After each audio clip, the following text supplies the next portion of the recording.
모든 보형물은요 리플링이 생길 수밖에 없습니다. 우리 할머니를 한번 보세요. 리플링이 심해질지 리플링이 없어질지를 알게 돼요. 굳이 둘 중에 기여도를 따지자면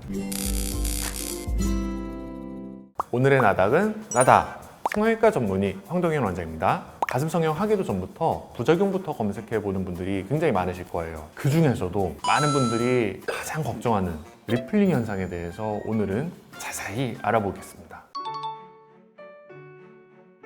리플링은 보형물이 갖고 있는 그 고유의 특성이 피부를 통해서 비쳐 보이는 거, 그거를 우리가 리플링 현상이라고 얘기합니다.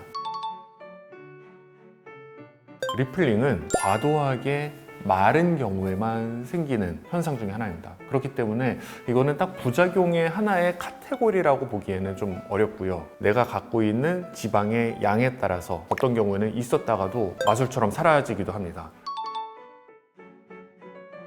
모든 보형물은요 리플링이 생길 수밖에 없습니다. 아무리 리플링이 덜 생기게 설계가 된 보형물이라고 하더라도 이 보형물조차 리플링은 있을 수밖에 없습니다. 왜냐하면 부드러운 촉감을 만들기 위해서는 보형물은 접혀야 되고 그 접히면 결과적으로는 주름이 질 수밖에 없는 것이기 때문에 리플링은 필연적으로 유발할 수밖에 없는 겁니다. 물론 보형물의 주름이 쉽게 지는 보형물들이 분명히 있기는 하고요. 불리한 신체 조건을 갖고 있다고 하면 그러한 리플링이 좀 많이 생길 수 있는 보형물들을 선택하는 것은 추천하지는 않습니다. 리플링이 잘 생기는 보형물이라는 게 충전율이 좀 떨어지는 보형물인 거예요? 맞습니다. 리플링이 잘 생기는 보형물이 어떤 보형물이냐면 첫 번째는 보형물의 충전율이에요. 모든 보형물은 실리콘 젤로 충전이 되어 있는데 100% 충전한 보형물도 있고요. 실리콘 젤을 80%만 충전한 보형물도 있습니다. 튜브로 이제 비유를 하자면 튜브에 공기를 반만 채웠을 때는 그 튜브가 쉽게 접히고 굉장히 푹신푹신하죠.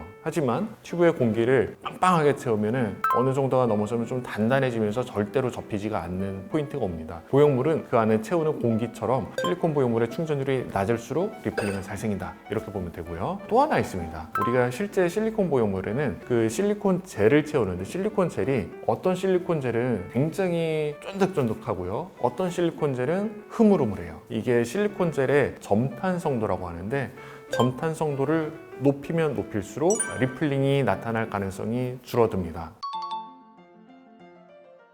당연히 마른 몸이죠. 충전율이 높은 보형물이 나온 지는 채 10년이 되지 않았습니다. 그전에는 라운드 보형물을 쓴다라고 하면 충전율이 전부 다 80에서 90% 사이였어요. 마른 분들은 당시에는 리플링 가능성이 훨씬 더 높았고 그 당시에 그렇게 충전율이 떨어지는 보형물을 썼음에도 불구하고 리플링을 전혀 느끼지 못했거나 보이지 않았던 분들이 상당히 많았습니다. 굳이 둘 중에 기여도를 따지자면 마른 몸, 체지방량이 훨씬 더 큰 영향을 미친다고 볼 수 있습니다. 아니요. 두 개는 조금 별개입니다. 기본적으로 리플링은요, 내 체지방량 관련이 있고요. 구형구축은 피막과 연관이 있습니다. 물론 구형구축이 굉장히 심해져가지고 안에서 보형물이 끊겨지면서 생기는 리플링이 있을 수도 있는데 일반적으로 우리가 수술하고 나서 보여지는 리플링이라고 하면 아래쪽에서 이제 약간의 물결 무늬가 보이는 이런 것들인데 이거는 구형구축이랑은 상관은 없습니다. 굉장히 좋은 질문이에요. 우리가 리플링은요, 근육 위에 넣냐, 근육 안쪽에 넣냐에 따라서 리플링 가능성은 달라지는데 리플링은 근육 안쪽에 넣었을 때 리플링 가능성이 줄어들고 촉감에 대한 만족도도 높아질 수 있어요. 근데 뭐 이중평면법으로 한다고 해도 우리가 근육이 보형물 전체를 감싸주는 게 아니고 보형물이 있으면 근육이 보형물 위쪽만 감싸주는 형태이기 때문에 리플링이 아래쪽이랑 바깥쪽에 나타나는 거를 막을 수는 없기는 해요. 하지만 여기에 이렇게 둥그렇고 또 여기에서 주름이 지는 그런 현상은 근육 안쪽에다 넣었을 때는 발생 가능성이 훨씬 낮아집니다.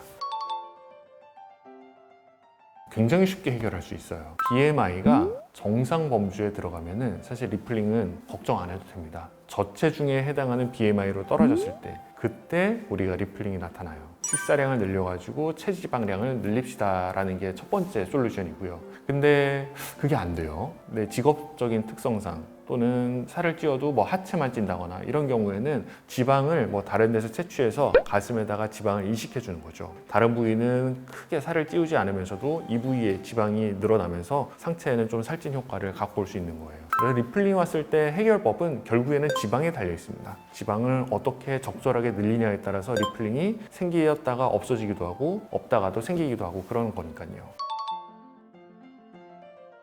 나이 드신 분들은 몸매 관리를 20, 30대인 우리보다는 조금 덜 하게 되는 경향이 있는 게 사실이기는 합니다. 무슨 얘기냐면 내가 지금 20, 30대라면 우리 할머니를 한번 보세요. 그리고 우리 할머니가 마른 체질이다 또는 우리 할머니가 통통한 타입이다 이거를 한번 보면은 내가 지금 가슴 수술을 하고 나이가 먹었을 때 리플링이 심해질지 아니면 리플링이 없어질지를 알게 돼요. 그러니까 유전적인 요소가 좀 좌우한다라고 보면 될 것 같습니다.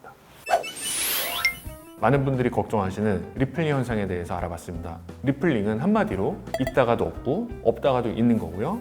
예쁘고 건강한 가슴을 유지하기 위해서 좋은 식습관을 갖고 있으면 전혀 걱정할 필요 없는 가슴 수술하고 나서 생길 수 있는 현상 중에 하나입니다. 혹시라도 리플링 때문에 지나치게 걱정을 많이 하고 있다고 하면 너무 걱정하지 않고 가슴에 대해서 공부 충분히 하셨으면 좋겠습니다.